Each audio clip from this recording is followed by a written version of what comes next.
Hello, my friend. Welcome to your sleep story. My name is Stephen Dalton. I'm an Irish storyteller, and it's my great privilege to be the voice that you listen to as you go to sleep tonight. Tonight I continue my night story series.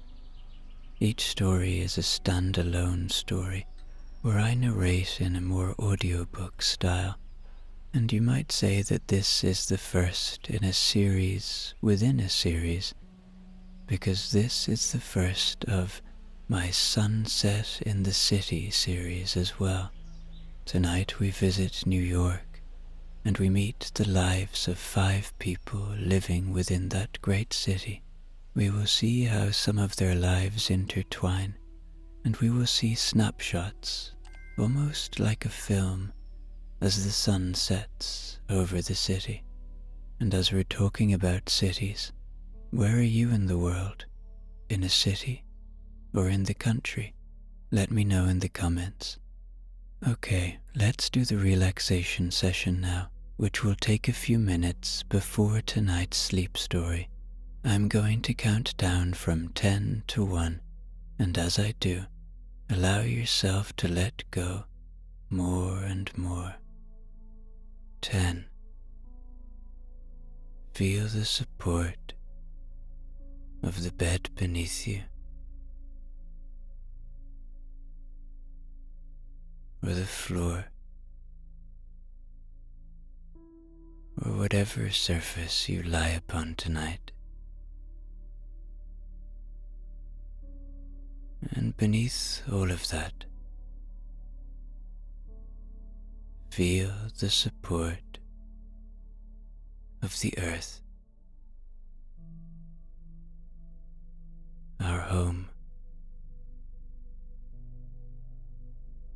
From the earth we receive a constant support. And as you become aware of that feeling of being supported,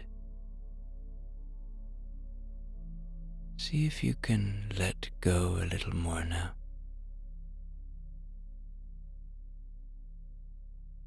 Releasing tension, letting go. A little more now. 9. Feel into your body. Where are you still holding? Where do you feel tension? Maybe you feel pain. Maybe it's in your feet,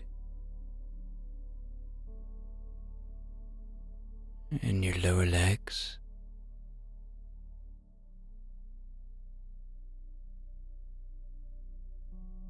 in your thighs, in your belly,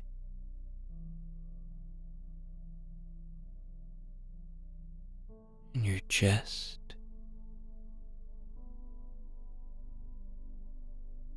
Maybe you're like me, and you hold a lot of tension in your hands or in your face. See if you can let that tension go now.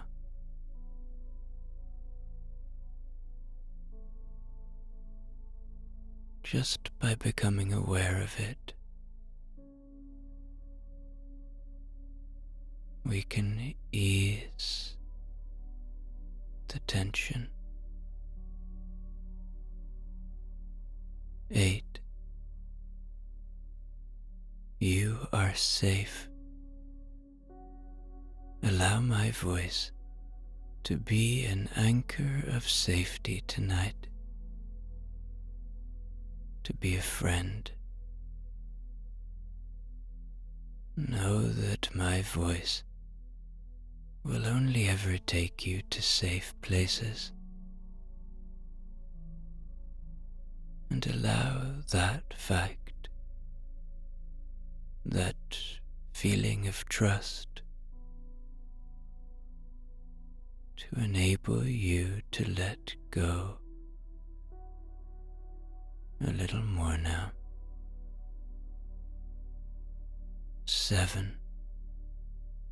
The day is done. Whatever has been, has been. Whatever will be, will be.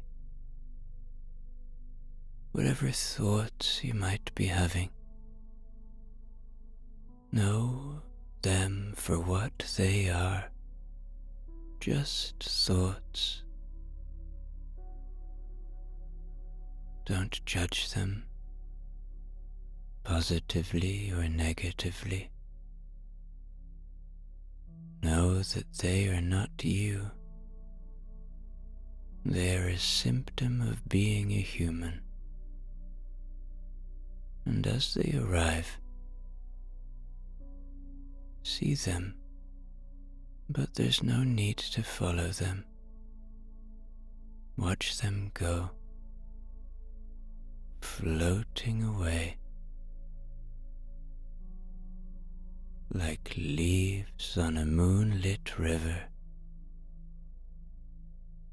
or clouds passing through a starlit sky. 6. This is your moment. This is your time. You deserve rest. We all do. So as you move deeper and deeper towards deep rest tonight, know this: you deserve this rest as much as anyone else. 5. Peace lives within you. It is always there. It is a constant friend, a constant presence. It's just waiting to be found, waiting to be felt. See where you can find your peace tonight. 4. Perhaps allow a little gratitude now. Gratitude for the simple things, for this moment of peace, for the shelter you have tonight, for the breath in your body. 3. Begin to engage with your imagination now. Begin to see the great city of New York. It is a summer evening. The light is slowly leaving the city behind as our nearest star, the sun, begins to say goodbye for the day. 2. Checking in with your body one more time now. Your body has worked hard for you today. It's time to give it rest. And 1. Completely letting go now, as I tell you tonight's sleep story. Sunset begins quietly, as it always does in a city like this. No trumpet, no swell, just a soft shift in the light. The glass towers take on a new color, something between apricot and the inside of a shell. People don't always notice it. They're busy, but the buildings notice. So do the birds. Marion steps into her apartment on the 7th floor of a red brick block just east of Park Slope. She's carrying a shoulder bag that feels like it's filled with stones. She doesn't take off her shoes right away. She just stands there in the hallway, blinking. The air smells like the linen spray she bought 6 weeks ago and forgot she was using. Lavender and peppermint. She likes the smell, but finds it slightly too clean, like a hotel lobby. She closes the door behind her and locks it without thinking. It's the same every evening. The small ritual of entry, the check of the latch, the quiet exhale. Another day done. Nobody cheered, but she made it through.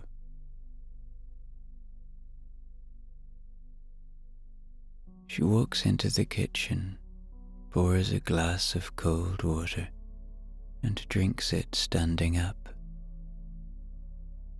Outside the window, the sky is melting into something tender, not orange, not pink, something between.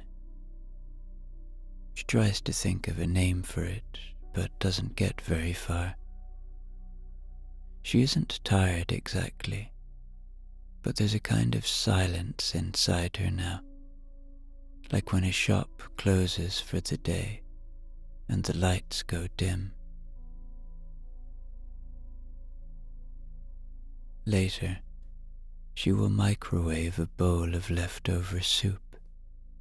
She'll sit on the couch and open the book she started last week.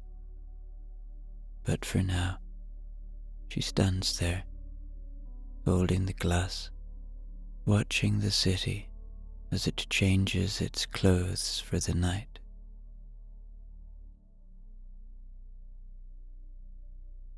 Bill is starting his shift in the Lower East Side. He parks his car, gets out, and stretches his back like someone trying to shake the day off his spine. He's been on the force for 27 years, and there's something about the early part of a shift, that brief window before anything really happens, that still feels like possibility. He stands on the sidewalk for a moment longer than necessary. The air is warm, not too warm, and the light is gold in the way that makes old buildings look noble. An older man walks past with a terrier on a short red lead, nods without slowing. Bill nods back. His partner is late as usual, but Bill doesn't mind. It gives him time to stand there, to breathe. A breeze comes up from somewhere, probably the river, and for a second, just 1 second, Bill feels something familiar stir in his chest. It's hard to name. It might be hope, or it might be something even simpler, like the thought that not everything has to be fixed at once. Some things can just be noticed. That's enough. A bus hums by, filled with passengers lit from the side by the setting sun. One kid has his forehead pressed against the glass, looking out. Their eyes meet for a second. The kid doesn't smile, but he doesn't look away either. Bill smiles instead.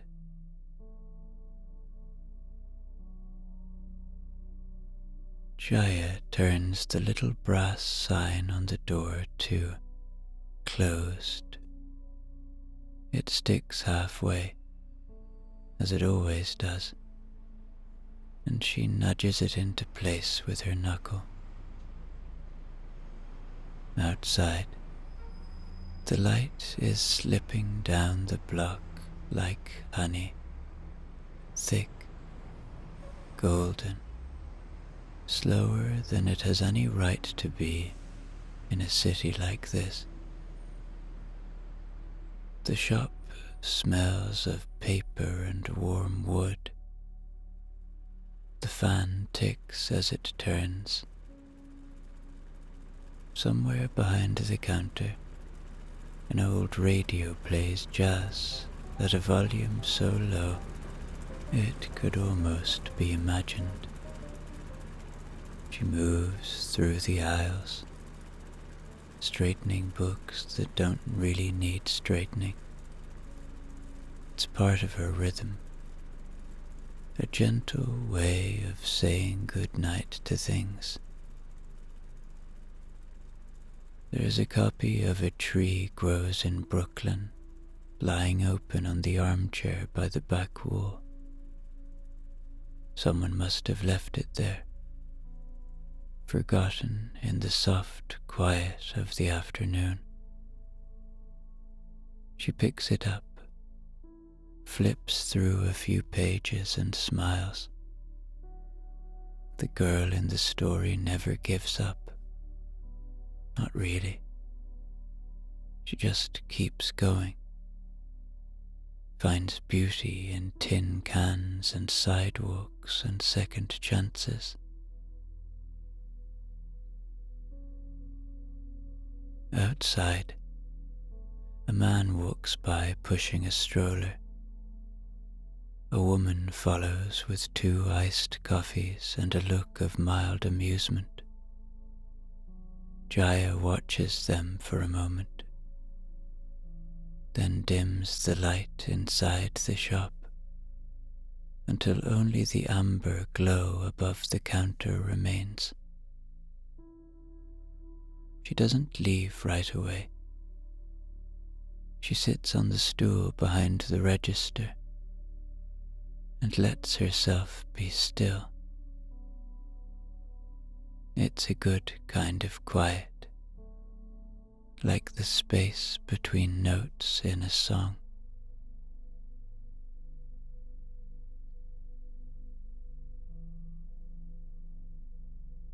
On the second floor of a narrow townhouse just off East 74th Street, the Langfords are having dinner.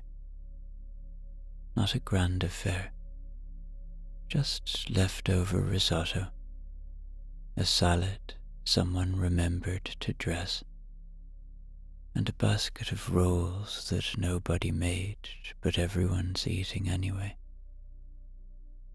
The windows are open. The breeze smells faintly of trees and traffic.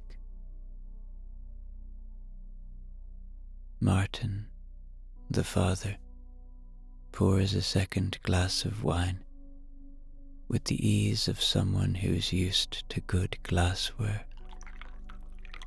He says something about a client.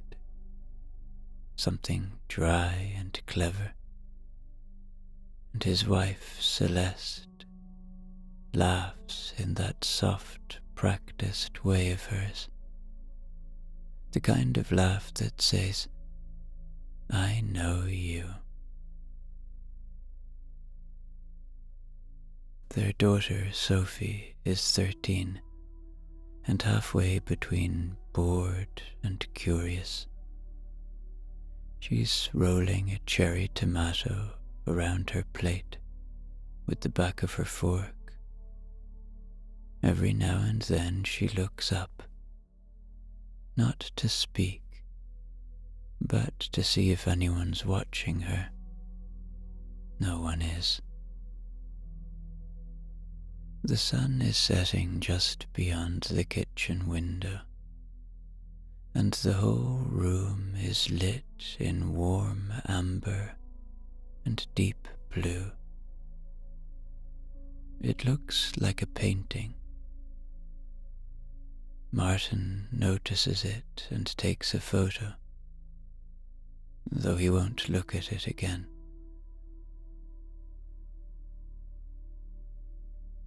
For a moment, they are all quiet. Not awkward quiet, just full, like they know they are lucky, and also know not to say it out loud. Sophie finally eats the tomato. No one comments. Outside, a cyclist glides past, wheels catching the last of the sunlight. A dog barks once, far off, and the city exhales around them. A long, slow breath at the end of a long, slow day.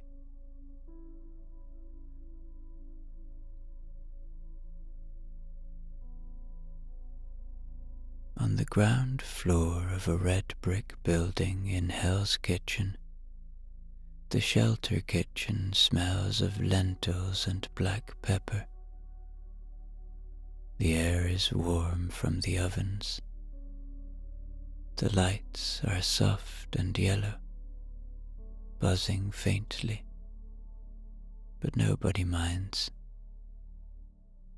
A man named Theo is ladling soup into wide plastic bowls, with the same rhythm he's used every evening for 7 years.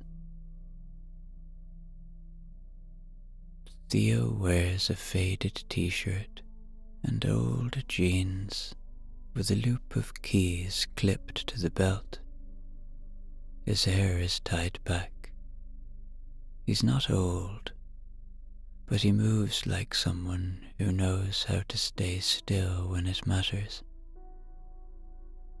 There's a bandage on one knuckle, a little dry pasta on his sleeve, and a look in his eye like he's seen everything twice and still chooses to be kind. 3 pieces of bread tonight, he says to the man in front of him, who nods without speaking, but gives a little smile anyway, the kind that shows he's noticed the extra piece. Across the room, a woman is humming as she pours water into cups. Someone laughs. A volunteer sweeps up something near the back door. There are 37 people here tonight. Some come every day. Some drift in, but they all know Theo. He speaks to each one by name when he can, not loudly, just enough to remind them they haven't disappeared. There's a woman named Lorna who sits in the same chair each evening, her coat still buttoned, her hair neatly pinned. Theo always saves her a mug of tea, a real mug, not a paper cup, and tonight he sets it down gently beside her tray. "Thanks, love," she says, touching his wrist for half a second. "Any time," he says. Outside, sirens hum far off, but they don't reach the room. The night is still forming. The city hasn't settled yet, but in here there is order and soup and the smallest, steadiest kind of grace.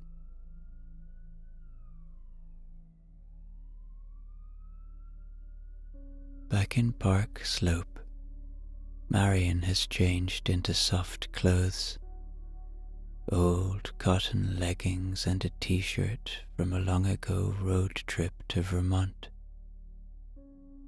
She isn't reading the book she meant to. It's there on the arm of the couch, a bookmark sticking out like it's waving. But instead, she's watching the wall. The wall has taken on that strange color that only appears when the sun is almost gone. Not quite grey, not quite gold, like the inside of a thought.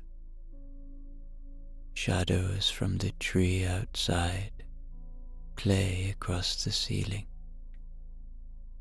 The fridge hums gently, and Marion just sits.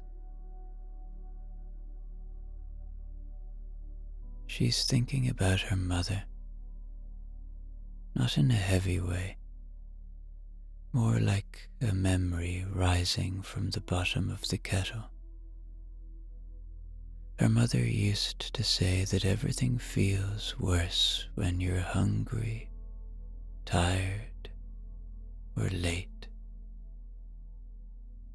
And if you can fix one of those, you're already winning. Marion smiles at the thought.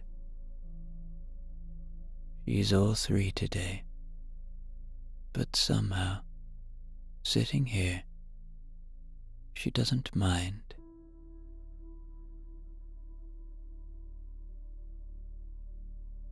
Outside, someone is watering plants on a fire escape. A saxophone plays in the distance, slow, unhurried, almost unsure of itself. Marion doesn't recognize the tune, but something in it feels like it belongs to this hour. She leans back on the couch, pulls the blanket over her legs, and thinks, not for the first time, that she might be okay. Maybe not today, maybe not all at once, but eventually. She reaches for the book. She starts to read, but she's not really reading. Her eyes are on the page, but her mind has drifted. That thing her mother used to say about hunger, tiredness, and lateness is still echoing. It always came out when Marion was a teenager, usually when she was in a mood and didn't know why. But tonight, the words land differently. They feel less like a correction and more like a kind of soft diagnosis. And something about that makes her curious, not sad, just curious. She gets up, not quickly, not like she's on a mission, more like someone turning a page in their own life. She walks into the kitchen again and opens the fridge. There's nothing appealing. A few containers, a lemon, a half carton of oat milk. She closes it, stands there, and then, without thinking too hard about it, she picks up her keys.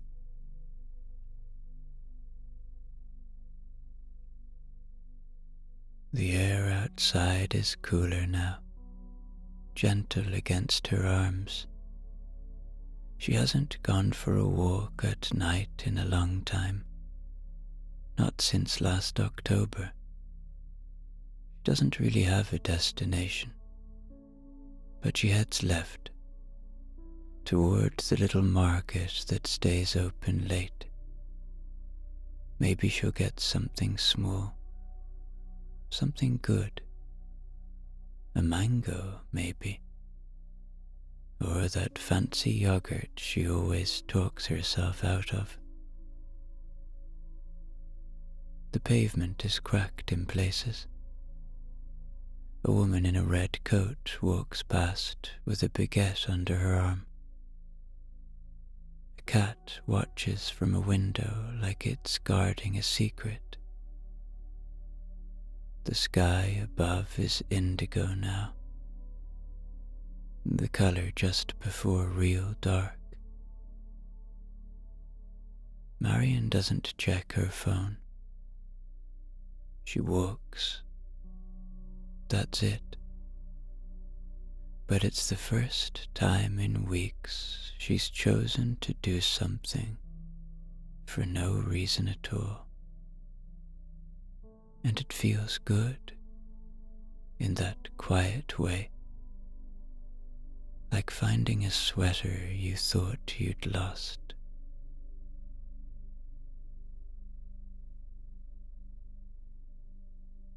Bill's partner, Rico, finally shows up. All long strides and quiet apologies. He carries a cup of coffee in one hand and a wrapped sandwich in the other. "Turkey club," he says. "Didn't know if you'd eaten." "I have now," Bill replies, taking it without fuss. They sit for a few minutes on the bench near the corner of Delancey and Christie. Rico talks about his cousin's graduation, about someone they both used to work with who just retired. Bill nods, listens, occasionally raises an eyebrow. He's good at being the quiet one. It's not that he has nothing to say. It's just that most things don't need saying. They do their usual rounds. Nothing urgent. A kid with a skateboard wipes out and gets a bandage. A couple argues outside a deli, then makes up before Bill even gets across the street. It's an evening full of almost somethings, and Bill is grateful for that. around 9:10, they stop outside a pharmacy where an older woman is struggling with a bag of cat food. Bill carries it up the steps for her. No drama. She doesn't say thank you, just pats his hand and says, "Good man," like she means it more than he expects. They walk a bit after that. Rico's telling a story about his uncle when Bill interrupts, which is rare. "You ever feel like you're doing the right thing?" Bill says. "But not for the right reason?" Rico blinks. "Sure," he says, after a second.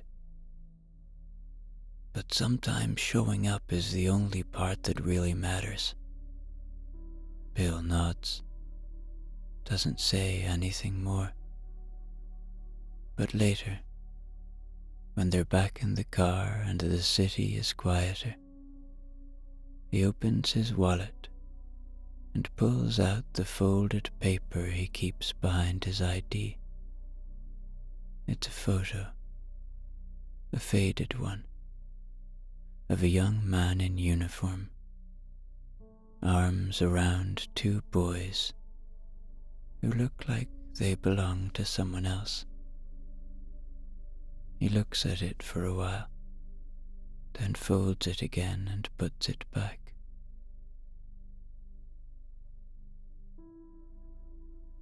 Jaya turns off the fan and straightens the last display table. Outside, the light has deepened to a rich amber, casting long shadows through the shop front windows. The spines of the books seem to glow, reds deeper, blues darker, golds just beginning to burn. It's her favorite part of the day, the last gasp of color before the soft descent. A woman lingers by the poetry section. Jaya let her stay even though the store is closed. She's holding a copy of Rilke, running her fingers along the edge of the pages like it might bite or bloom. Jaya doesn't rush her. People often come in this time of evening, not to buy something, but to be somewhere. She understands that. Eventually, the woman leaves the book where she found it, gives a nod, and slips out the door. Jaya watches her walk away into the light that's still good and strong, slanting in like it's got stories of its own. She checks the drawer beneath the counter, finds a note left by one of the part-time staff, a scribbled sentence. The regular came in again, the man who always asks for the book he already owns. She smiles. That'll be Mr. Hawthorne, a retired history teacher who pretends to forget titles, so he has a reason to chat. He'll be back tomorrow. Probably ask for the Histories by Herodotus for the 5th time. She hopes he does. As she pulls down the shade over the front window, the sun is still visible between the buildings, now a deeper gold, tinged with something almost orange, the kind of color that makes people nostalgic for things that never quite happened. She steps outside, locks the door, and stands there a moment. Just her, the city, and the last warm light of the day catching on the edges of everything.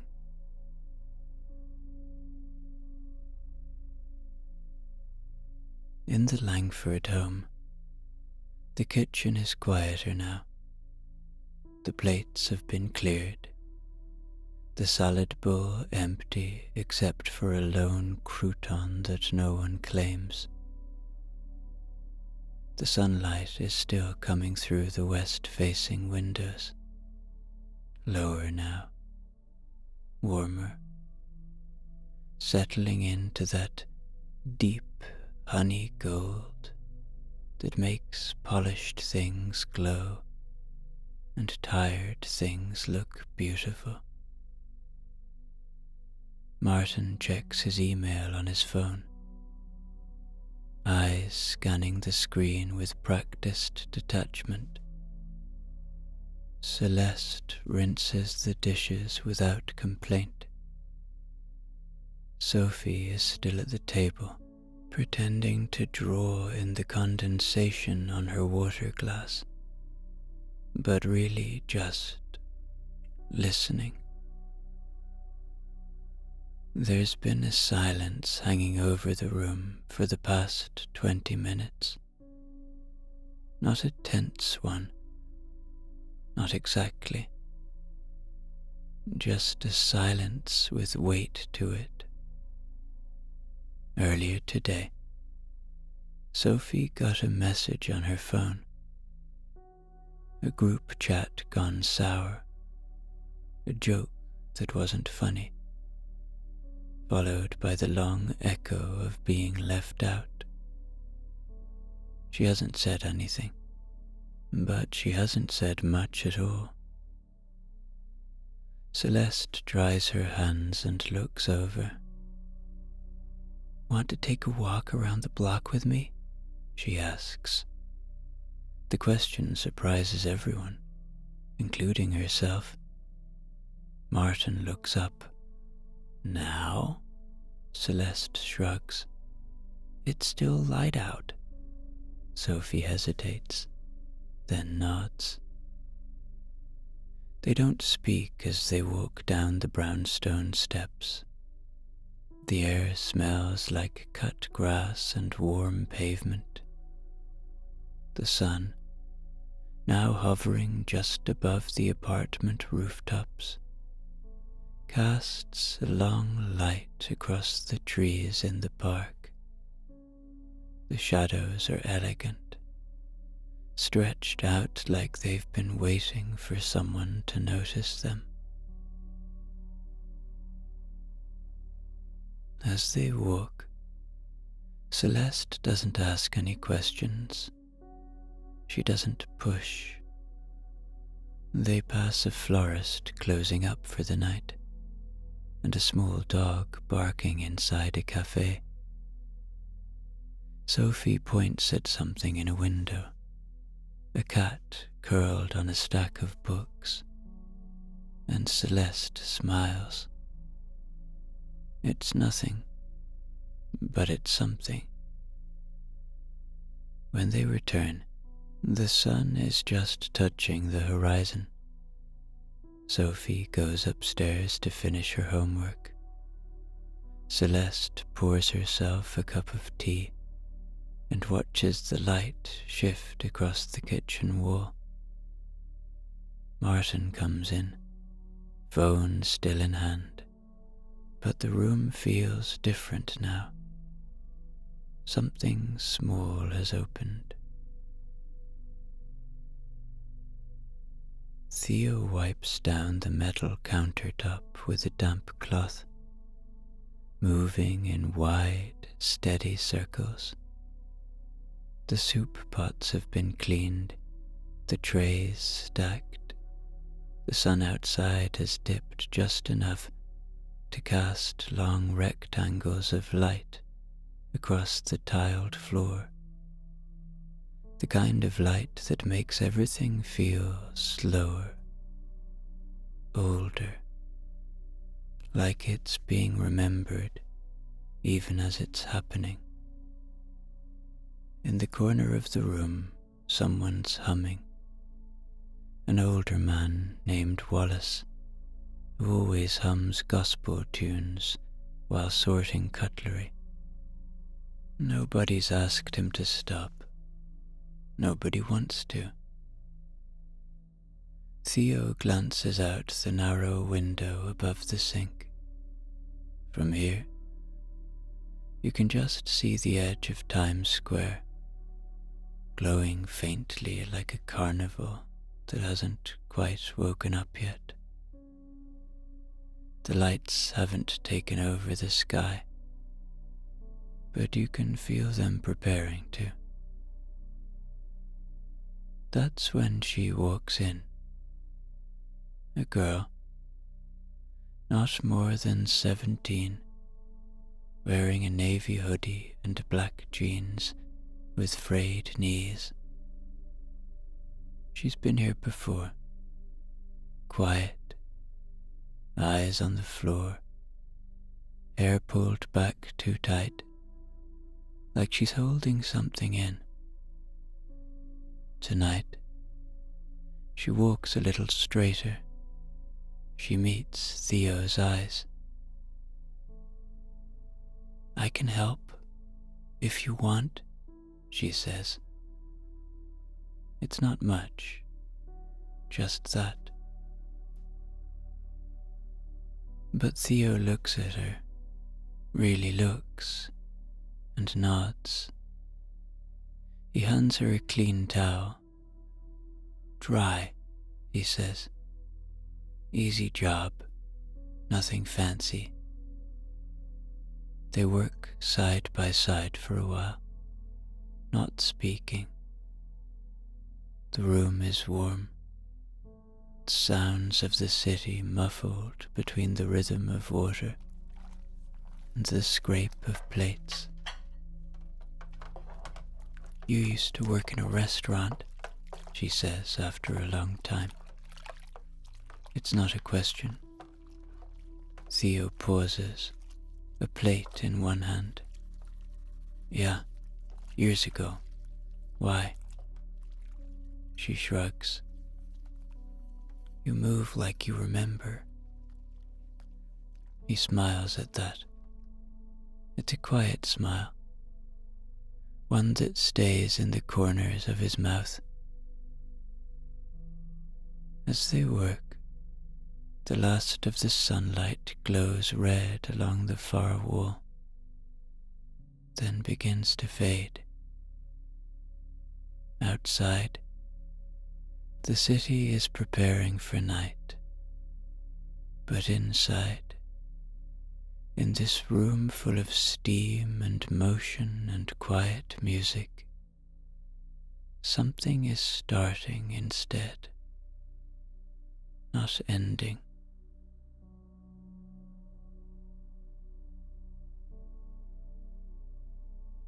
Marion walks down Fifth Avenue, past the florist that's closing for the night, past the bakery with its chairs stacked in the window.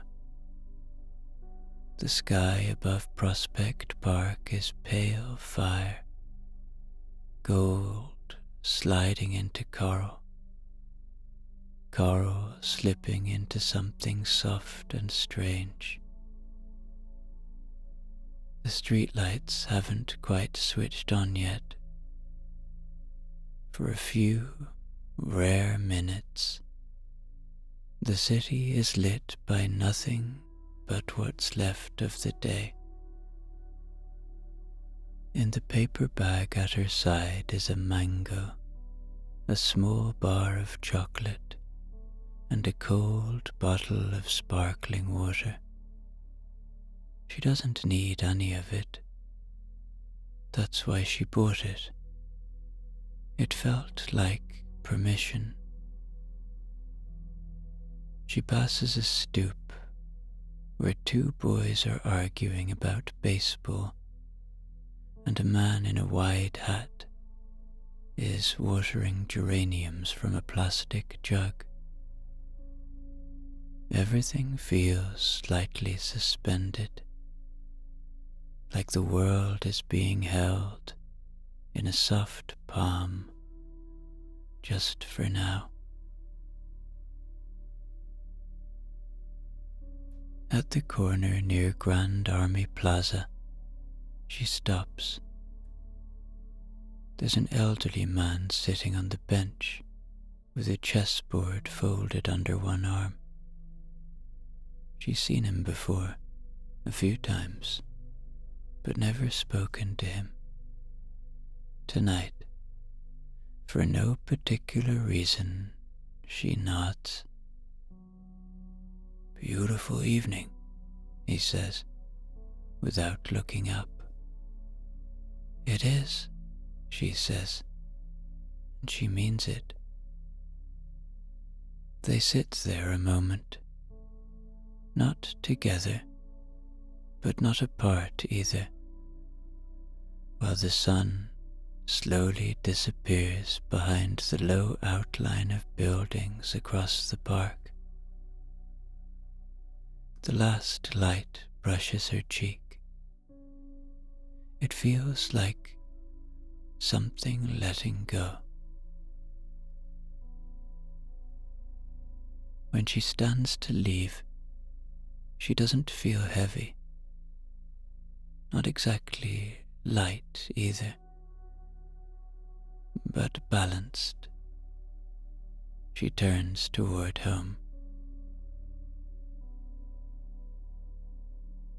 The call comes in quiet. No sirens, no shouting. Just a request for assistance. A stalled car near the entrance to the Williamsburg Bridge. Bill and Rico are the closest. They roll up slow, hazard lights flashing. A woman in her early 30s is standing beside an old Toyota, phone in hand, blinking like someone trying not to panic. There's a kid in the back seat, maybe 7, watching the city through the window, like it's a story unfolding just for him. Bill approaches gently, hat low against the fading light. "Evening," he says. "Need a hand?" She explains it all in a rush. The car just died. Her husband's on the way. She's sorry for causing trouble. She doesn't know what happened. Bill listens. He doesn't interrupt. When she finishes, he nods and checks the vehicle. It's nothing major. A loose battery cable. He tightens it. The car hums back to life. No ceremony. The woman exhales like she's been holding her breath for a week. "Thank you," she says. "You didn't have to stop." "We did," Bill says. "That's the job." She nods, eyes a little glassy. "I mean, thank you." As they drive away, the sun drops just below the skyline.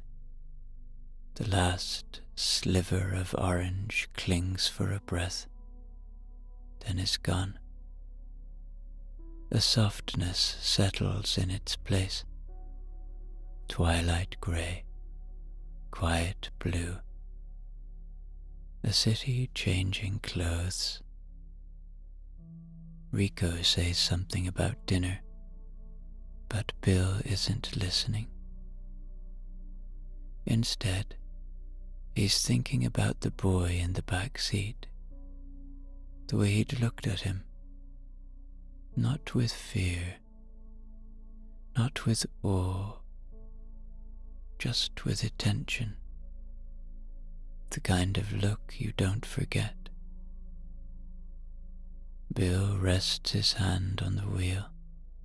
Something in him settles.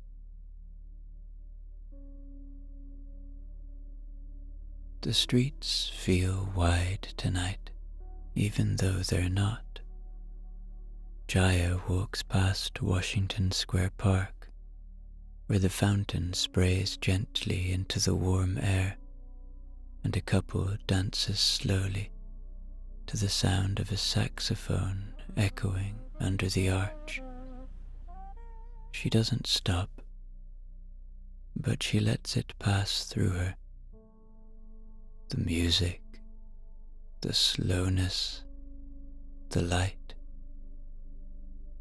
The sun has just gone down, leaving behind that pink-blue haze that makes everything look like memory. She passes a bookstore she used to visit in college, closed now, its window full of old travel books and faded postcards. In the glass, she catches her own reflection. For a moment, she doesn't recognize herself. Not in a frightening way, just in that way a person sometimes sees who they've become and realizes time has passed. She stands there a little too long. Then, a voice behind her. "Miss Jaya?" She turns. A boy, 17, maybe 18, wearing an oversized jacket and nervous eyes. She doesn't place him right away. "You don't remember me?" he says quickly. "You used to read to us at the shelter a few years ago. My mom brought me, and now she does." He was smaller then. Always asked for the books about oceans. Wanted to know the names of every sea creature, even the ugly ones. "I remember," she says. "I just wanted to say thank you. I'm working now, not there anymore, but I never forgot that." He shrugs. "That was a good time, weirdly. Anyway, that's all." He walks off before she can say anything else. Jaya stands there for a long moment, then turns toward home. As she walks, the first stars appear above the buildings, faint and flickering. She isn't quite smiling, but she isn't not smiling either. The Langfords' home is quiet again. The kind of quiet that comes not from absence, but from everyone being in separate rooms, behind soft doors, living their own small endings to the day. Outside, Central Park has grown darker. The last of the light has slipped behind the towers of the Upper West Side. The windows along Fifth Avenue reflect only lamplight now. Inside, something shifts, not loud, not dramatic, but real. Celeste stands in the hallway, holding a laundry basket she forgot she was carrying.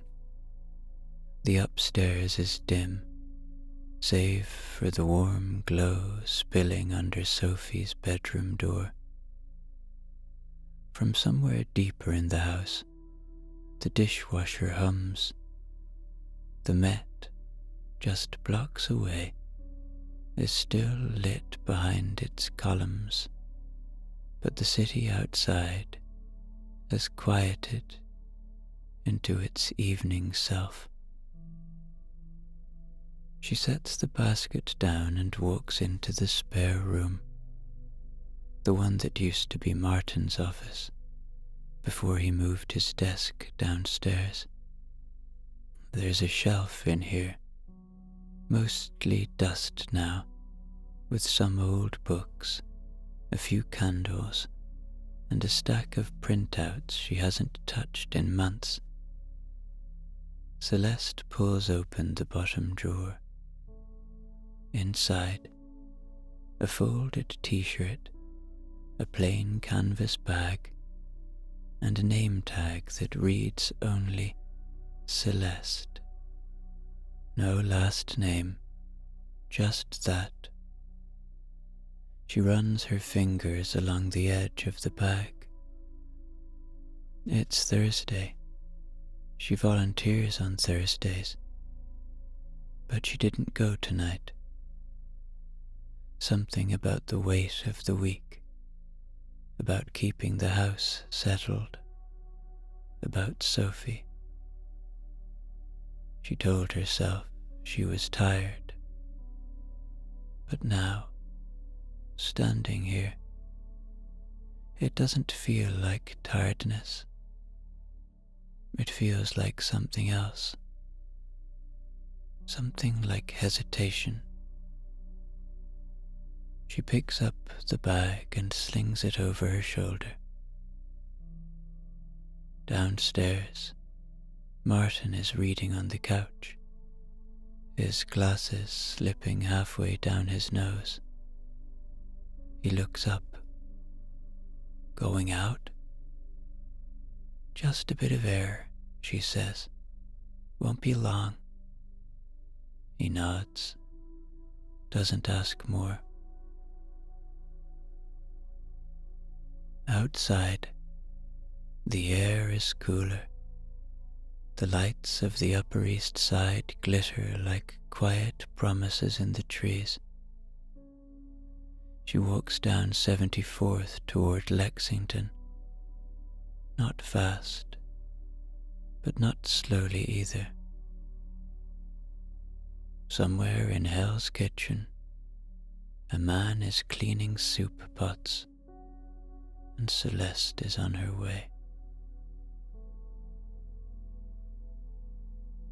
The shelter has settled into its evening rhythm. Most of the guests are in the common room or resting in the dorms.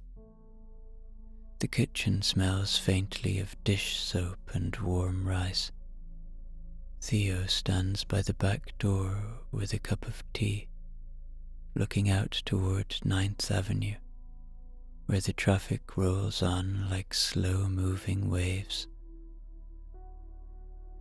The girl from earlier, her name is Maya, he learned, has finished drying dishes and is now folding napkins with a kind of careful concentration he finds oddly moving. She hasn't said much since their first exchange, but there's a steadiness in her now, like someone who's starting to believe the ground won't disappear beneath her feet. Theo sips his tea. The steam fogs his glasses, and he doesn't bother wiping them. Outside the door, the Empire State Building glows in the distance, a sharp, pale blue this evening, like frost under stars. Theo's always loved that view, even when he was younger, when the city seemed louder, faster. more interested in proving something. He hears footsteps behind him. It's Lewis, another long-time volunteer, a man with a crooked back and a voice like a cello. He nods at the tea. "You gonna stand there all night? Or are you coming to the meeting?" Theo smiles. "Just a minute." Lewis leaves. Maya's still folding napkins. She doesn't look up, but she speaks. "You're different from the others here." "How so?" She shrugs. "You don't look like you're waiting for something better." Theo considers that. "Maybe this is the something better," he says. She doesn't reply, but her folding slows, and she glances at him just once.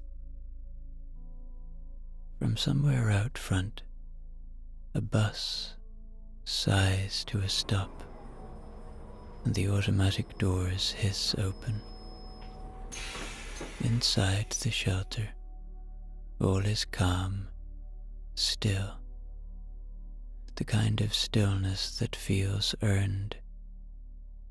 Theo finishes his tea, sets the cup down, and returns to work.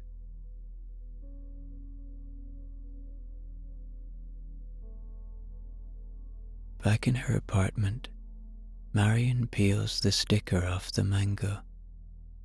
She slices it carefully, as if it matters.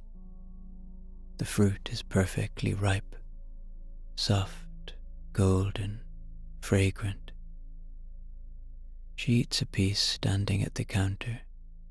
It tastes better than she expected. Outside, the trees along the street cast slow-moving shadows against the building. A cab turns the corner with a low sweep of headlights.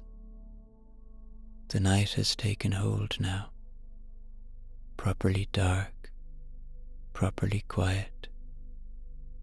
But the city hasn't gone to sleep. It rarely does. Still, there's something different about this kind of dark. It's not heavy.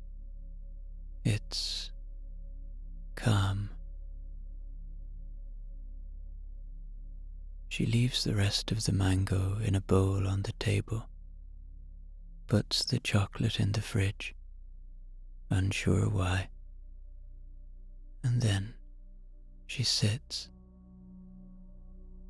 She opens the book she's been pretending to read for a week and actually begins. After 5 pages, she sets it aside, not out of boredom, but because something else is pulling her. She takes out a pen and a pad of paper from the drawer.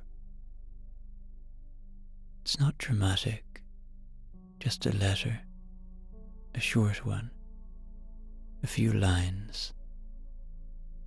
She doesn't even write a name at the top, but it's the thing she's been avoiding, the thing that's been quietly waiting for her on the other side of grief or fear or whatever it was that made everything feel paused.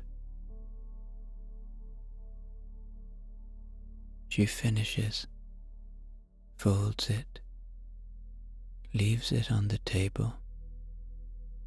Then she turns off the lights, opens the bedroom window a crack, and gets into bed.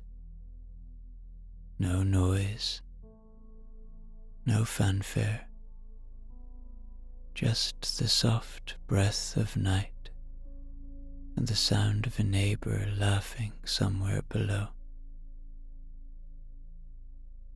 For the first time in a long time, Marion closes her eyes and doesn't feel like something's missing. Bill and Rico sit in the patrol car, parked on a quiet stretch of Rivington Street. The dashboard glows soft green. Outside, the sidewalks are pretty empty. Just a few figures in motion. Delivery drivers, couples, the city's other night people. They've made their rounds. There's nothing urgent, no radio chatter. Just the sound of the engine ticking faintly as it cools. Rico's asleep, head tilted back, mouth open just slightly. Bill doesn't wake him. He likes the quiet. He gets out of the car and stretches his legs, walks a few paces up the block. The air smells like warm pavement and something sweet from a nearby bakery that hasn't closed yet. The city, even in sleep, keeps offering things.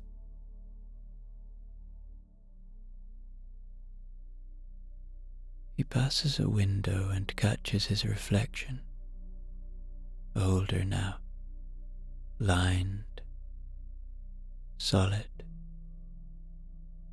still here. He nods at himself once. Not approval, not regret, just recognition. At the end of the block is a small metal box bolted to the wall.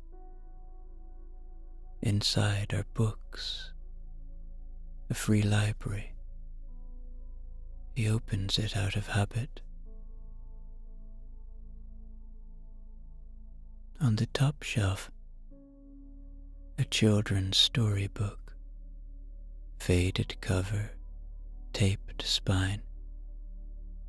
A book he used to read to his nephews when they were small. He remembers the voices he used, the way they'd laugh before the ending even came. He takes it, not to keep, just to hold. Back in the car, he slides it onto the dashboard and starts the engine. Rico stirs, blinking once. They pull away slowly, the book balanced between them like something alive. As they drive, the Empire State Building flickers in the rear view, white now, standing tall and quiet against the sky.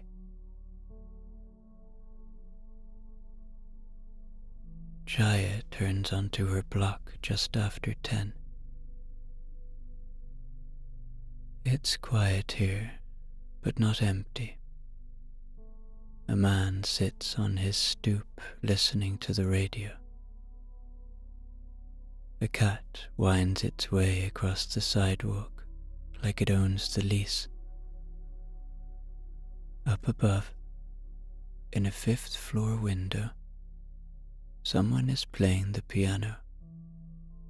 Just a few notes, slow and tentative, like they're testing the water. She pauses outside her building and looks up.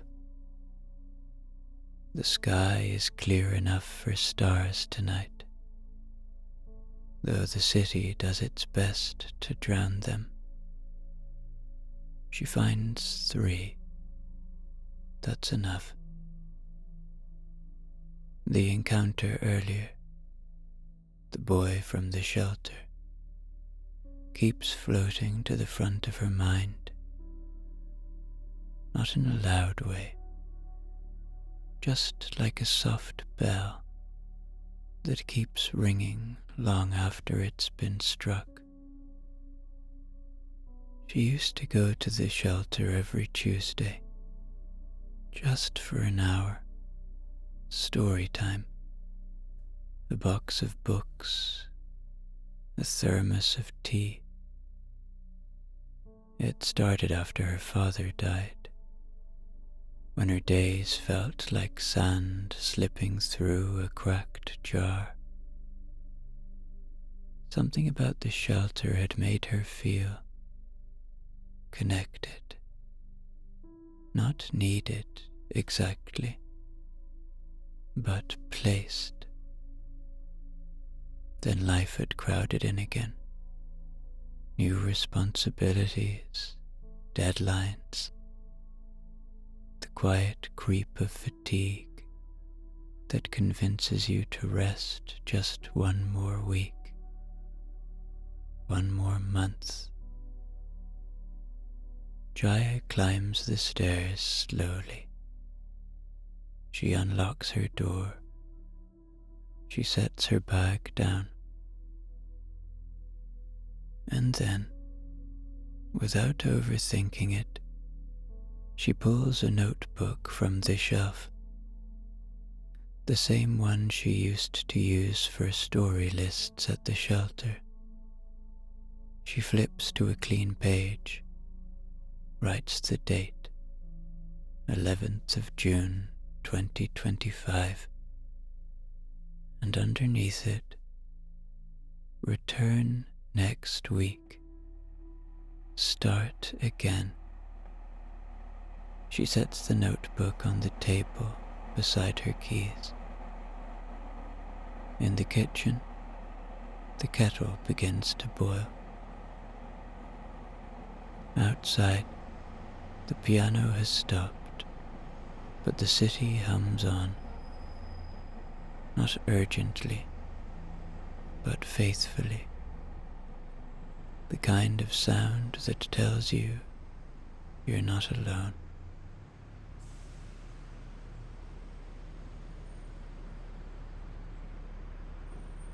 The streets grow quieter as Celeste walks west. She passes shuttered diners, a cab gliding through a yellow light, a man smoking beneath the flicker of a neon pharmacy sign. She carries only her bag and the steady rhythm of her footsteps. When she reaches the shelter, she hesitates for just a second before stepping inside. Theo is at the front table, finishing paperwork with his usual slow care. The lights are dimmed now, everything wrapped in that soft glow that seems to protect the end of the day. He looks up, nods. "Hey," he says. "Didn't think you were coming tonight." "I almost didn't," she replies. "But then I did." He smiles. "That's how most things happen." Celeste sets her bag down. She pulls her sleeves up. Without asking, she walks into the kitchen and begins stacking clean trays. She's done this before, enough times to know what's next, what doesn't need saying. Theo doesn't speak. He doesn't need to. But he watches her with a kind of quiet regard, like you might watch a candle that's just been lit. A few minutes later, Maya walks through, heading for the door. She pauses when she sees Celeste. "You work here too?" Celeste nods. Some nights. Maya nods back. Cool. And then she's gone. Celeste looks over at Theo. New volunteer? Maybe, he says. Something like that. They keep working together. The air in the room feels full, not heavy, not busy, just full of something good, something earned. Outside, the city glows on. The Empire State Building stands against the sky like a beacon, and inside the shelter, in this small room that smells of soap and tea and quiet courage, the night carries them gently forward. Above the rooftops, the city exhales. Windows glow like soft punctuation marks. The river carries lights in long, slow lines. Somewhere in the village, a saxophone still plays. A child turns in his sleep on the Upper East Side. A mango ripens on a kitchen counter in Park Slope. Books rest on shelves, on dashboards, in quiet hands. No story ends. They simply settle. The sky above New York is black now, deep and calm, speckled with stars you can barely see. But they're here, and beneath that sky, 5 lives continue, changed, just slightly, nudged toward light, not in dramatic ways, just in real ones. It is night in the city, and everything is still moving forward. Even the stories we don't hear.